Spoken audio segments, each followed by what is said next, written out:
Doctor Mohammad Yunus বলছেন বাংলাদেশে এখন আর কোনো রাজনীতি নেই, রাজনৈতিক দল নেই, শুধুমাত্র একটি দল ছাড়া, সেটা হচ্ছে এই আওয়ামী লীগ এবং বর্তমান এই সরকার। এদেশে এখন আর গুণীজনের কদর নেই, রাজনীতি করার স্কোপ নেই, রাজনৈতিক দলগুলোর কোনো অ্যাক্টিভিটিস নেই।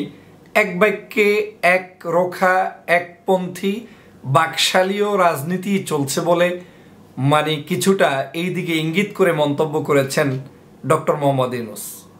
তবে এই ডক্টর মোহাম্মদ ইউনূস সাম্প্রতিক সময়ে বেশ কিছু মন্তব্য করছেন, বিচার বিভাগ নিয়ে মন্তব্য করছেন, জেলের ভিতরে যাওয়ার আগেই যে লোহার খাঁচায় তথা বিচারকের কাঠগড়ায় যখন তাকে লোহার খাঁচার ভিতরে ঢুকতে হচ্ছে সেটা নিয়ে তিনি মন্তব্য করছেন।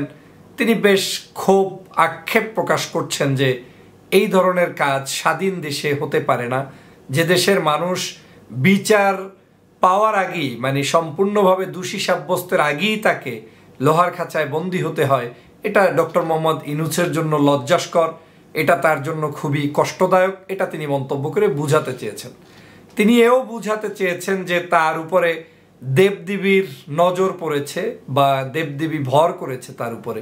এটা দিয়ে কি কি মিনিং তিনি বুঝাতে চেয়েছেন সেটা আপনারা হয়তো সময় সাপেক্ষ আর বুঝতে পারবেন এবং বাংলাদেশের জনগণ অনেক কিছুই বুঝতে সক্ষম হচ্ছেন।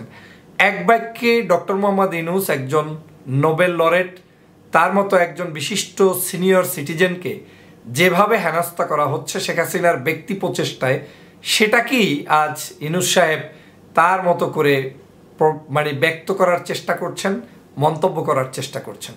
কিন্তু ডক্টর মোহাম্মদ ইউনূস সাহেব যাই মন্তব্য করছেন, এই মন্তব্যগুলো একটু লেট হয়ে গিয়েছে, অনেক দেরিতে করে ফেলেছেন। বাংলাদেশে গত প্রায় 17 বছর পর্যন্ত তথা সেই যে অবৈধ শাসক গোষ্ঠী এসেছিল, তারপরে সেই অবৈধ শাসক গোষ্ঠী যখন শেখ হাসিনাকে নির্বাচনে জিতিয়ে দিয়ে তারা ক্ষমতা থেকে চলে গিয়েছে, 1/11 সরকার যে এসেছিল, সেই সরকার থেকে শুরু করে আজ অবধি পর্যন্ত এদেশে কোনো বিচার নেই, কোনো মানুষের বিচার নেই। এখন আগে যখন এই বিচার ছিল না তখন ভদ্রলোকেরা, সমাজের অনেক বুদ্ধিজীবীরা মনে করতো এটা একটা দলীয় ব্যাপার, এখানে বিচার হচ্ছে না তো হবেই না, এটা বিএনপি করে তাই হচ্ছে না, আওয়ামী লীগ করে তাই তারা এখানে ভালো থাকবে, এটাই স্বাভাবিক। কিন্তু আজ ডক্টর মোহাম্মদ ইউনূসের মতো মানুষকে দেখতে হচ্ছে যে এখানে দল টল না, এদেশে কোনো সুষ্ঠু সুন্দর বিচার নাই, রাজনীতি নেই, রাজনৈতিক কোনো গল্পই নেই। গল্প একটাই, শেখ হাসিনার গল্প, গল্প একটাই আওয়ামী লীগের গল্প, গল্প একটাই এই অবৈধ শাসকদের গল্প। সেইটা এখন ডক্টর মোহাম্মদ ইউনূস 17 বছর পরে অনুভব করতে পারছেন। কিন্তু যখন আপনি এই অনুভবটা করছেন, অনুভূতিটা প্রকাশ করছেন বা আপনার ক্ষেত্রে ঘটার পরে এটাকে জাতির কাছে প্রকাশ করছেন, ততদিনে অনেক দেরি হয়ে গিয়েছে, অনেক দেরি। স্বাধীন বাংলাদেশে আরও কি কি অজানা গল্প আমাদের সামনে আসবে আমরা হয়তো জানি না। এই দুর্ভাগ্যবান বাংলাদেশের সামনে আরো কত কিছু ঘটবে সেটা এদেশের জনগণ এখনো জানে না। দেশ শেষ পর্যায়ে চলে যাচ্ছে, এই দেশকে বিক্রি করে তারপরে ক্ষমতায় থাকার জন্য যা যা করার দরকার তাই শেখ হাসিনা করছে। এদেশটাকে সেই পর্যায়ে নিয়ে শেখ হাসিনা না ছাড়া পর্যন্ত এদেশের কোনো কিছুই আপনারা বুঝতে পারবেন না। যতদিন দেখবেন দিন যাবে, প্রতিটা দিন আপনি দেখবেন নতুন নতুন কিছু আবিষ্কার হচ্ছে বাংলাদেশের জন্য। প্রিয় দেশবাসী, প্রিয় সহযোদ্ধা ভাইয়েরা, একজন ডক্টর মোহাম্মদ ইউনূসের জন্য আমার খুব কষ্ট লাগে, কিন্তু যখন দেখছি যে বাংলাদেশের সাবেক প্রধানমন্ত্রী, 3 বারের নির্বাচিত প্রধানমন্ত্রী ভোট চুরি করে না, যে জীবনে কোনোদিন কোনো আসনে ঠগে নাই, যতগুলো নির্বাচন করেছে সবগুলোতে বিপুল ভোটে জয়যুক্ত হয়েছে, দেশনেত্রী বেগম খালেদা জিয়া কারারুদ্ধ, জেলের মধ্যে বন্দী, এদেশের আলেম ওলামা জেলের মধ্যে বন্দী, সদ্য কয়েক মাস আগে জামাতের আমির সাহেব মুক্তি পেয়েছেন, ওনাদের একজন সেক্রেটারি জেনারেল জামিনের পর জামিন পাওয়ার পরেও কোনোদিন মুক্তি পায় নাই, সম্ভবত 2-2.5 বছরের ঊর্ধ্বে তিনি ছিলেন জেলের মধ্যে বন্দী। সেই দেশ আজ সেই দেশে ডক্টর মোহাম্মদ ইউনূস আক্ষেপ প্রকাশ করছেন। আক্ষেপ প্রকাশ করে লাভটা কি বলেন? আপনাকে যখন টুস করে পদ্মা সেতু থেকে ফেলে দেয়, আমরা প্রতিবাদ করেছি, আমিও করেছি, কষ্ট পেয়েছি। দেশনেত্রী বেগম খালেদা জিয়াকে আপনাকে ফেলে দিতে চেয়েছে। আপনাদের এই সিনিয়র সিটিজেনদের, আপনাদের মতো এত বিখ্যাত ব্যক্তিদের, এত সম্মানিত মানুষদের যারা লাঞ্ছিত অপমানিত করতে পারে, তারা এই বাংলাদেশের সাধারণ মানুষের উপরে কি করতে পারে একটু ভেবে দেখুন ডক্টর মোহাম্মদ ইউনূস সাহেব।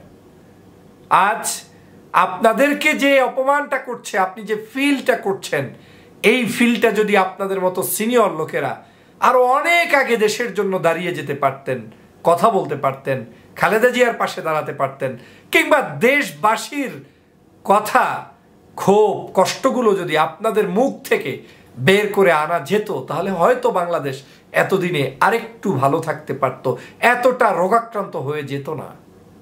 আমি আপনার জন্য সমবেদনা প্রকাশ করি, আপনার ন্যায়সঙ্গত বিচার দাবি করি, যে আপনার উপরে যে জুলুম করছে এই জুলুমটা যাতে না হয়, আপনি যাতে ন্যায়সঙ্গতভাবে এখান থেকে মুক্তি পান, সে দোয়া সবসময়ই করি। আপনাকে ভালোবাসি, বাংলাদেশের মানুষ ভালোবাসে। আপনার মতো একজন ব্যক্তি এই জালিমের কারারুদ্ধ হোক, সেটা কোনো অবস্থায় চাই না, কিন্তু এই জালিম তো জালিম, ওদের হাত থেকে দেশকে রক্ষা করার জন্য সবাইকে এগিয়ে আসতে হবে। আসুন, ডক্টর মোহাম্মদ ইউনূস সাহেব দেরিতে হলেও যে অনুভূতি প্রকাশ করেছেন, এটা বাংলাদেশের মানুষের সকলেরই অনুভূতি। এই একই অনুভূতি থেকে উত্তরণ করতে হলে, দেশকে এগিয়ে নিয়ে যেতে হলে সবাইকে মিলে ঝাঁপিয়ে পড়তে হবে। আর সেটা যদি সম্ভব না হয়, তাহলে এই দেশ থাকবে না।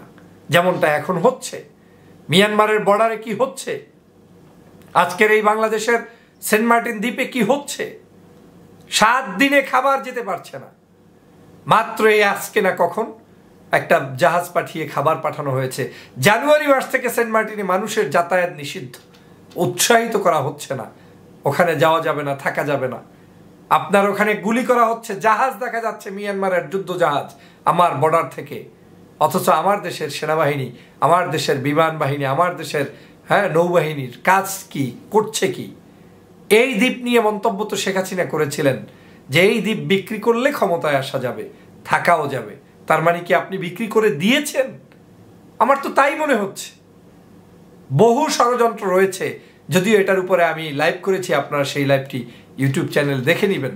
আপনাদের কাছে স্পষ্ট করে বলতে চাই, বাংলাদেশ আজ সর্বদিক থেকে ক্রন্দনরত। এদেশের মাটি, মানুষ, এদেশের সমাজকে যদি রক্ষা করতে হয়, তাহলে এই অনির্বাচিত সরকারকে উৎখাত করা ছাড়া তারকে জনগণের মাধ্যমে উৎখাত করতে হবে। জনগণের সরকার প্রতিষ্ঠিত করে তারপরে এই দেশকে সুরক্ষিত করতে হবে। সেই উদাত্ত আহ্বান জানাই। আমাদের এই প্রিয় মাতৃভূমির প্রত্যেকটি বর্ডার আমাদেরকে সুরক্ষিত করতে হবে। একই অবস্থা এই ইন্ডিয়ান বর্ডারটায় ঘটছে। ওই দেশে কে অসুস্থ হয়েছে, বাংলাদেশে মাইকিং করে দিয়েছে যে এই দেশে নিরাপদে শান্তিতে থাকতে হলে তাড়াতাড়ি বর্ডারের কাছ থেকে বাসায় দূরে গিয়ে পালাও। এটা কি যদি আজকে যদি আমার দেশে ইন্ডিয়ান কেউ পায়ে ব্যথা পাইতো, হাতে ব্যথা পাইতো, ভয়ে ইন্ডিয়াতে কেউ কি ওই বর্ডার থেকে পালিয়ে যেত না। এর কারণ হচ্ছে এই জায়গাটাই আমাদের সার্বভৌমত্ব নিয়ে প্রশ্ন। আজ সার্বভৌমত্ব নেই, আজ এদেশের মানুষের স্বাধীনতা থাকতেও নেই। আসুন, দেশের স্বাধীনতা রক্ষায় সবাই এগিয়ে আসি।